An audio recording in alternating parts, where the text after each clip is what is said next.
नमस्कार, मैं डॉक्टर निवेदिता। आज आपसे बात करूंगी अस्थमा को लेके कुछ टिप्स के बारे में, जिससे आपको अस्थमा से निजात पाने में बहुत आसानी होगी। इनफैक्ट अस्थमा के अटैक्स बहुत कम आएंगे आपको और बहुत उसकी जो ड्यूरेशन है, जैसे कि अगर आपको 5 दिन 10 दिन में आते हैं तो उसकी ड्यूरेशन भी आपकी ज़्यादा हो जाएगी। तो जी हाँ, अस्थमा को पहले समझ लेते हैं हम कि किस तरीके की ये प्रॉब्लम है और इसको हम किस तरीके से ट्रीट कर सकते हैं या उससे कैसे हम बच सकते हैं। अस्थमा हमारी बॉडी का एक रिएक्शन है, जिसमें हम ये मान सकते हैं कि आपका जो भी एलर्जेंस है हमारे आसपास एटमॉस्फेयर में, कुछ लोगों की बॉडी उसके अगेंस्ट रिएक्ट करती है। एलर्जेंस मतलब स्मॉग हो गया, स्मोक है, स्ट्रॉन्ग परफ्यूम, कोई स्ट्रॉन्ग फ्रेग्रेंस या फिर डस्ट, डर्ट, पॉलन ग्रेन्स, धुआं, इस तरीके की कुछ भी चीज़ हो सकती है जिसके खिलाफ आपकी बॉडी रेस्ट्रिक्शंस लेती है, मतलब उनको अंदर आने के लिए बंद कर देती है रास्ता, जिसकी वजह से आपकी जो श्वास की नली है वो सिकुड़ जाती है और बलगम पैदा होना, बलगम बनना शुरू हो जाता है। ये प्रोसेस की वजह से ये सारे जो एलर्जेंस हैं वो तो अंदर नहीं आते, लेकिन उसके साथ में आपके सांस के आने जाने का रास्ता भी ऑब्स्ट्रक्टेड हो जाता है, रुक जाता है, उसमें रुकावट पैदा होती है, जिसकी वजह से एक स्ट्रॉन्ग सिम्टम डेवलप होता है। वो है आपका सांस ना ले पाना, सांस का फूलना, ब्रेथलेसनेस। ऑब्वियसली आपका बलगम बन रहा है तो शरीर कोशिश करता है उस बलगम को बाहर निकालने की, जिसकी वजह से आपको खांसी डेवलप हो जाती है, बार बार आप कफ करते हैं।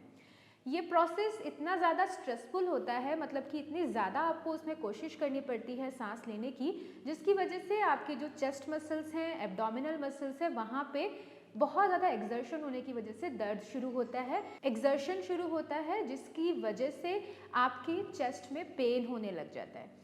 तो जब हम बात कर रहे हैं अस्थमा की, तो कैसे हम इससे बच सकते हैं या इसकी जो आप ये कह सकते हैं कि जो इसकी इंटेंसिटी है उसे हम कैसे कम कर सकते हैं।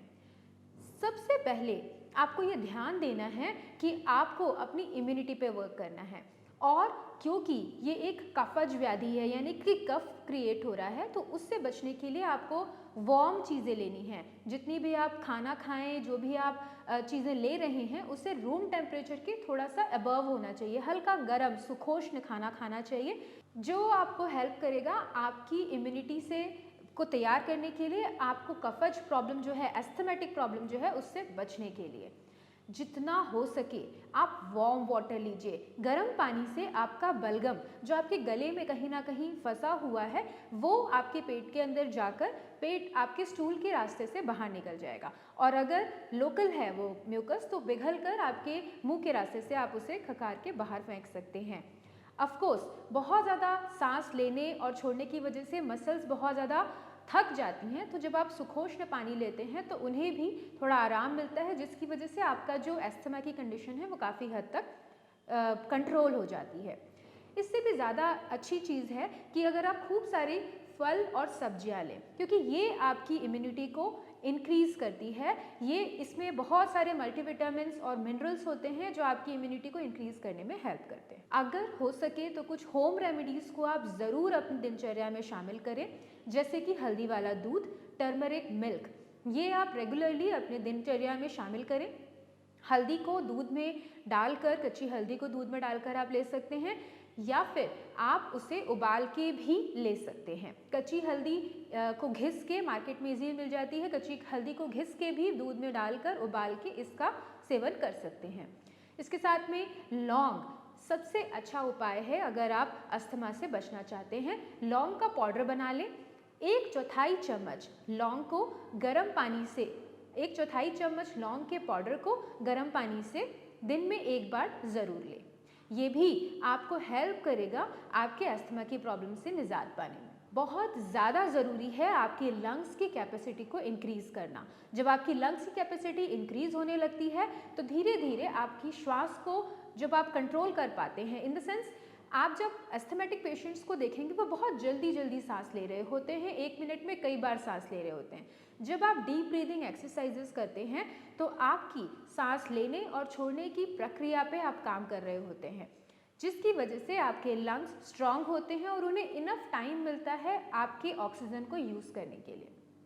ये छोटी छोटी कोशिशें अगर आप रेगुलर बेसिस पे करते हैं तो आप देखेंगे कि अस्थमा की जो कंडीशन है उसमें धीरे धीरे आपको इम्प्रूवमेंट मिल रहा होगा। जो आपकी अटैक्स आ रहे हैं वो लॉन्ग ड्यूरेशन में आने लगेंगे, बहुत ज़्यादा सीवियर नहीं होंगे। फिर भी आप ध्यान रखें, किसी भी ठंडी चीज़ से बचें। आप कोई भी ठंडा खाना आप अवॉइड करें खाना। कुछ लोग एलर्जिक होते हैं कुछ पर्टिकुलर चीज़ों से, जैसे कि आपकी कर्ड से आप दही से एलर्जिक हो सकते हैं, लेमन से एलर्जिक हो सकते हैं, कुछ खट्टी चीज़ों से एलर्जिक हो सकते हैं, पॉलन ग्रेन्स या इस तरह की चीज़ें से आप एलर्जिक हो सकते हैं। तो अगर आपको पता है आप किस चीज़ से एलर्जिक हैं, आप उन चीज़ों को अवॉइड करें अपने दिनचर्या में शामिल होने से। आप उनके साथ कांटेक्ट में मत आइए। वहीं बाहर जा रहे हैं तो मास्क का प्रयोग कीजिए। ये छोटी छोटी चीज़ें अगर आप रेगुलर बेसिस पे करेंगे तो आप देखेंगे कि आपकी अस्थमा की कंडीशन इम्प्रूव हो रही है। तो इस वीडियो को देखने के लिए धन्यवाद। आपके पास मैं फिर से प्रस्तुत होंगी डिफरेंट इन्फॉर्मेशन अस्थमा से रिलेटेड लेकर। धन्यवाद।